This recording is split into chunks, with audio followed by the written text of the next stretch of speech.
መንግስት ባለፉት አመታት በተለይ በኮሪደር ልማትና በወንዝ ዳርቻ ልማት የሰራቸው ስራዎች የኪነጥበቡን ስራ በሚያሳድጉ መልኩ እንደሰራ ይታሰባል። በተለይ ኪነጥበቡን የሚያግዙ እንደ ሲኒማ አዳራሾች፣ አምፊቲያትሮች፣ ግዙፍ የሆኑ የህዝብ መሰብሰቢያ አዳራሾችን ጭምር ገንብቶ ለህዝብ ክፍት አድርጓል።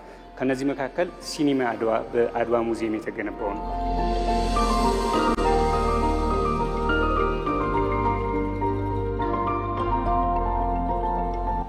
ተነስተልን እንደምን አለ ሰላም ነው ተናነ እግዚአብሔር ይመስገን። እንግዲህ ዛሬ የአድዋ ሙዚየም ውስጥ የሚገኘውን የአድዋ ሲኒማን ለመጎብኘት ነው የመጣነው።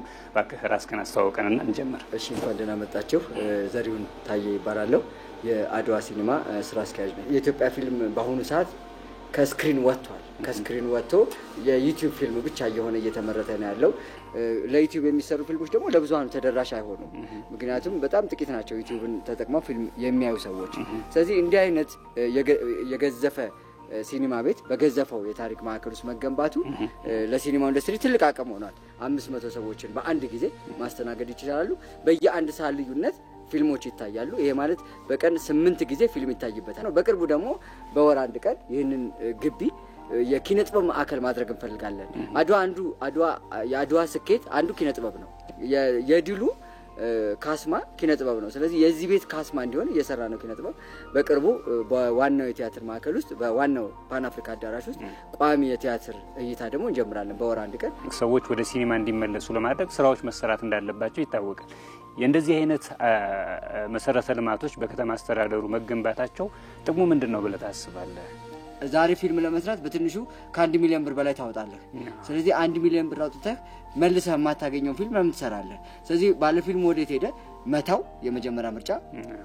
ትናንሾቹ ወጣቶቹ ደግሞ መተው ያልቻሉት ካሜራው እጃቸው ላይ ስላለ ለዩቲዩብ የሚሆን የኢትዮጵያን ታሪክ የማይመጥን ፊልምን የማይመጥን ታሪኩን የማይመጥን ተገቢ ያልሆኑ በቃ በቀላል ወጪ በቀላል ሰዎች የሚሰሩ ፊልሞችን እያመረቱ ዩቲዩብ ላይ መጫን ተጀመረ። ከዛ ምን ሆነ እንዳለ ያንዴው መምጣቱ ደግሞ ሲኒማውን የበለጠ አጠፋው። ምክንያቱም ሃይባይ የለም፣ ተቆጣጣሪ የለም፣ ተቆጭ የለም እና ደግሞ ምን ክትትል የሚያደርግ አካል የለም። ይሄ መሆኑ ጠፋ።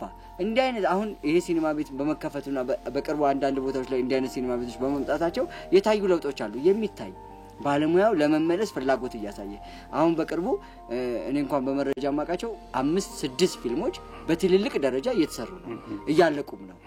ይሄ አሁን ያለሁበት ክፍል የአድዋ ሲኒማ የጋሻ ሲኒማ አዳራሽ ነው። እንደምታዩት ከ200 በላይ ሰዎችን የሚይዝና በጣም ዘመናዊ ተደርጎ የተሰራ የሲኒማ አዳራሽ። እንደዚህ አይነት ቦታዎች መገንባታቸውና መሰራታቸው የሲኒማውን እድገት የኪነጥበቡን እድገት በከፍተኛ ሁኔታ የሚያፈጥኑና ለሲኒማው ደግሞ ለኪነጥበብ ሰዎችም ማበረታቻ የሚሆነው ወደ ኪነጥበቡ ትኩረት ሰጥተው እንዲሰሩ የሚያደርግ እንደሆነ ይገመታል።